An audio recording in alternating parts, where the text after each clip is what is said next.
আমি কিরকম ভাবে বেঁচে আছি তুই এসে দেখে যা নিখিলেশ। এ কি মানুষ জন্ম নাকি শেষ? পুরোহিত কঙ্কালের পাশা খেলা। প্রতি সন্ধ্যেবেলা আমার বুকের মধ্যে হাওয়া ঘুরে ওঠে, হৃদয়কে অবহেলা করে রক্ত।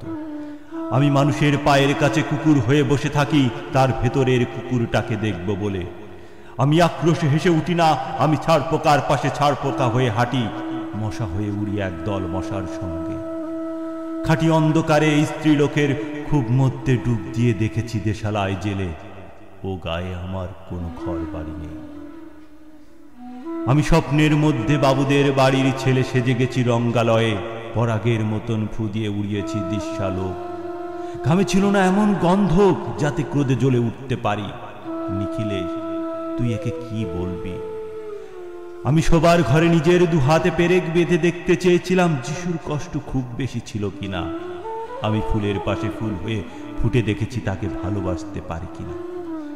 আমি কপাল থেকে ঘামের মতন মুছে নিয়েছি বিরামোহের নাম। আমি শ্মশানে গিয়ে মরে যাওয়ার বদলে মাইরি ঘুমিয়ে পড়েছিলাম। নিখিলেশ, আমি এরকম ভাবে বেঁচে আছি, তোর সঙ্গে জীবন বদল করে কোনো লাভ হলো না আমার।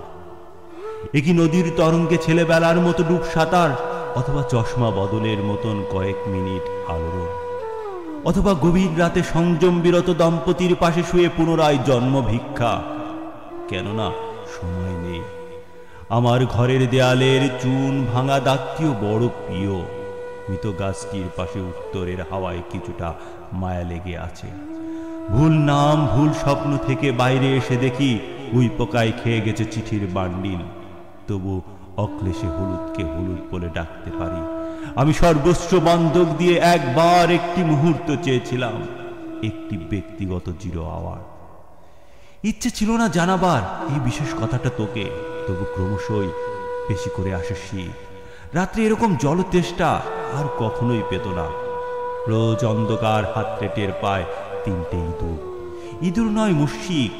তাহলে কি প্রতীক্ষায় আছে অদূরে এই সংস্কৃত শ্লোক? পাপ দুঃখের কথা ছাড়া আর এই অবেলায় কিছুই মনে পড়ে না। আমার পূজা ও নারী হত্যার ভিতরে বেজে ওঠে সাইরেন। নিজের দুহাত যখন নিজেদের ইচ্ছা মতন কাজ করে তখন মনে হয় ওরা সত্যিকারের। আজকাল আমার নিজের চোখ দুটো মনে হয় এক পলক সত্যি চোখ। এরকম সত্য পৃথিবীতে খুব বেশি নেই আর।